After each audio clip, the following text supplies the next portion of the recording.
day. It's Friday, guys. Enjoy, like, smile a little bit. Okay, I can't see him, but smile in chat, put a chat smile, yeah. Put an emoticon. It's Friday, it's the weekend, we have StarCraft, a lot of StarCraft coming up. It's gonna be fun, WCS season 3 is in full swing. There's no reason to be upset. Why you have to be so mad? It's only just a game. It's only just a broadcast. Alright. Starting over here at the 6 o'clock right now, representing Evil Geniuses, we have Xeno. aka EGXenocider.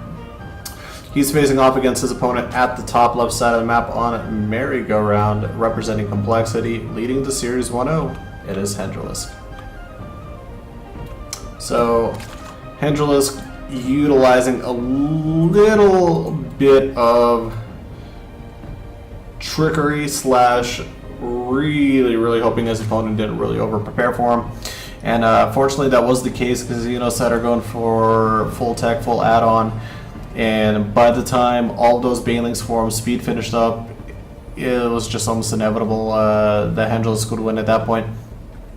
Because to take a look at it, he evacuated all the bunkers, so there was units there was units not in the bunkers that would have been trapped anyways one way or another.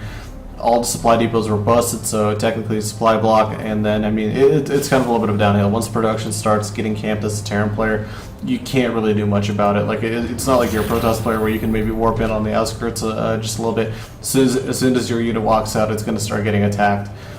So it's really hard to accumulate, and usually you have rally points on, so rally points really do mess that up as well. Alright, Xeno already going for the scout, gonna head up to the top right, not gonna find his opponent there. HKES has yet to, oh, he's about to find his opponent. There we go, spots that good old supply depot. First Reaper coming out right now, second Reaper underway. And once again, Xeno basically opening the same way, and a lot of Terrans do. Like, this type of an opener is probably somewhere 80 to 85% of the games. And like the rest is like 2 racks and 1 racks, no gas expand and quick gas opener going into factory, like going barracks factory. So like there's only a few other real openers that you typically see there. Once in a while you see something really quirky. Like if you guys ever watch, if you ever watch somebody like Rough Man, that disgusting I think it was the double reactor Reaper play. Oh my goodness. Oh my freaking goodness. Watching that game made me crack up so damn hard because for a second there, I remember casting it was Dragon versus Suppy, and it gave him a lot of trouble. And that type of opener is so funny to watch because it's so quirky and it's so goofy. Watching Rogue play Terran is literally the most outlier of a style that you could possibly find. Like, he is way out of bounds on in terms of playing with the meta. He'll change it up, but he's pretty successful with it. Pretty damn successful. Alright, so this time around we are going to have the starport add-on, so expect to see potential Banshees. And there we go, Tech Lab getting added on. We do have Lings coming to the other side of the map. They are slow Lings though. Oh, speed just finished up. 5 drones in the back. Henry actually probably should be able to take his third hatch based off what he sees over here.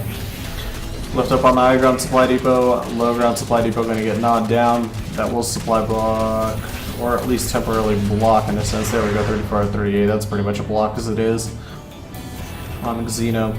Xeno though, he'll have time. He'll have time to reproduce an army. He's gonna be just fine. Banshee's underway. And he's also, of course, adding a couple supply depots right here as well, just to make sure he doesn't get supply blocked anytime soon. And that's really the best way to do it when you're planning to produce a lot of units and you're basically at a point where you're blocked in supply. You want to start adding 2, 3 supply depots at a time, because if you just start going one by one, you're going from block to block to block to block each time as you're producing units. Rather just open yourself a little bit more so you have a little bit more opportunity in terms of production. And of course that allows you to focus on maybe other parts and aspects of your game like micro, etc., etc. I mean, this is all just kind of basic fundamentals, so nothing should be way too out of the ordinary. A lot more lings getting produced. Third hatch just about done. Baneling nest as well. We'll see if HKES is going to potentially try to defend all these Hellions, or is he going to go for an actual attack himself? Reaper inside the main base goes down.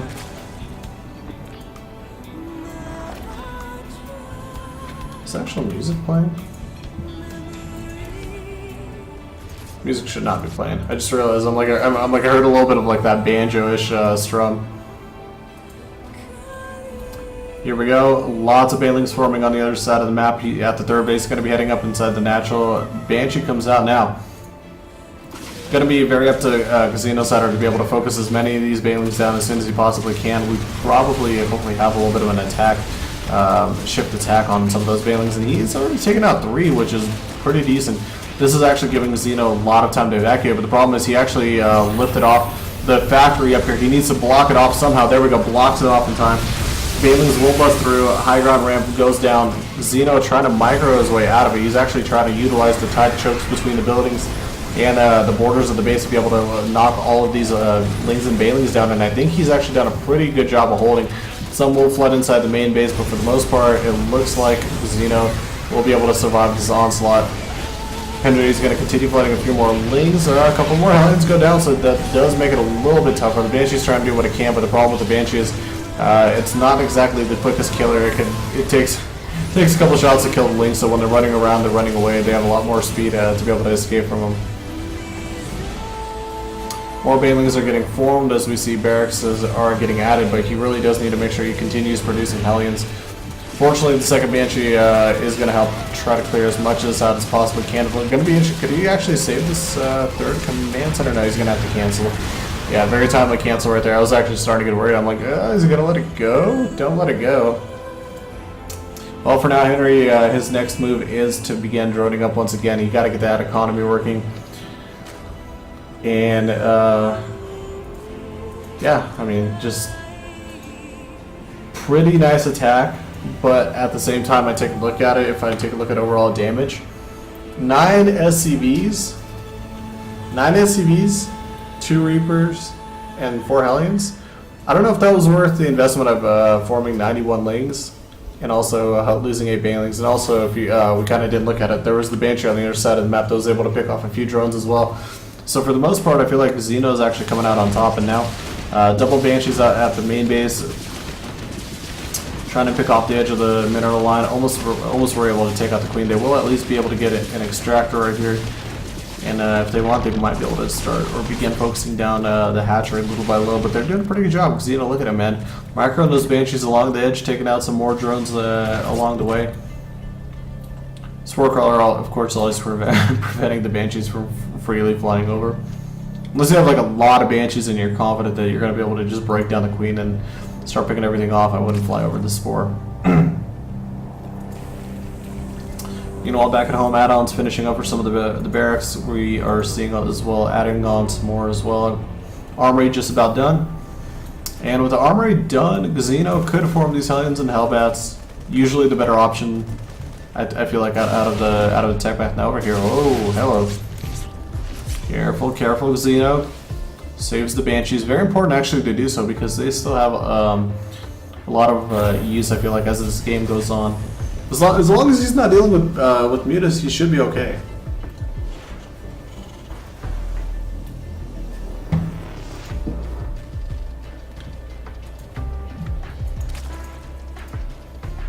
One underway, roach speed as well.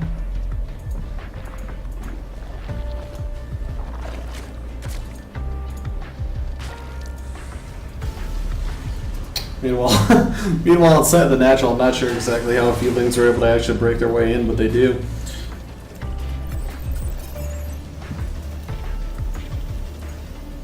Xeno popping up the bunker, getting the gases as well, 2-2 underway. More roaches right now getting produced out of HKES. I don't know, is he gonna go? Well, you know, this amount of roaches, he technically could be going for a push of his own. Like, this amount of Marines isn't gonna win him the game. Nor is it going to be really that effective in terms of pressure. Oh, crap, I actually forgot about the Banshees. I was talking about them. I'm like, they're going to be crucial to save because right now they can really help out, especially if they cloak up. Have to be careful how he approaches, of course, this area with the Overseers, but the Banshees can, 3 Banshees can clear out some pretty good Roach counts, so every time I think of Banshee versus Roach, I still go back to Wings of Liberty, man. It's about as classic of Roach on Banshee battles. You would just see endless all-ins, endless aggressions. Those Banshees would be lifesavers at times. Still are.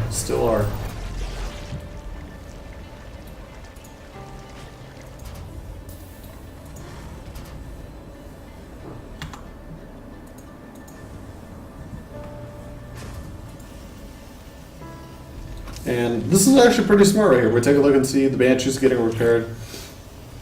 This gives them a lot more use as the game does go on. He's also got a couple Banshees out here spotting. Now, if he actually came over just a little bit more to the left, he would be able to spot the 4th hatch going up for HKES.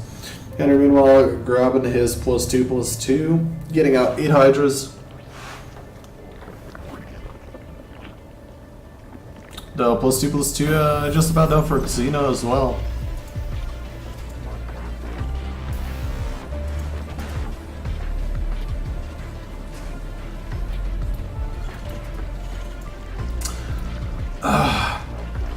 I'm just trying to take a look at position right now between both of the players, and generally I would say that HKES is in a decent position, but I feel like Xeno is in a little bit slightly better position. Take a look at the army count. He's got a lot of Marines. He's got a lot of ground forces as well, including the mines. He's got some Banshee support as well that he could bring along. He's doing the right thing in transitioning into tanks because the tank splash fire will definitely help out a lot more, I feel like, versus compared to Widow Mines when it comes to dealing with Roach Hydra. Because the thing is, the Roach Hydra could just press up with an Overseer, clear it out, and it won't be too big of a problem. Now here he comes actually attacking, and siege up does happen. Both tanks are still alive. He's pressing off, clearing out the creep, and took out a couple of these queens on the south side. And unfortunately, oh man, does Henry have enough forces? Actually, I think he does. He just has to be careful not to push out too far. The forces on the left side do get cleared out. Now the tanks are under fire. They're going to be gone as well. But the Zerg forces on the right side go down as well. And now it actually, we might be seeing a victory coming out from Xeno. The Marines with the 2-2 beating the 2-2 upgrades of his opponent, and we're all tied up.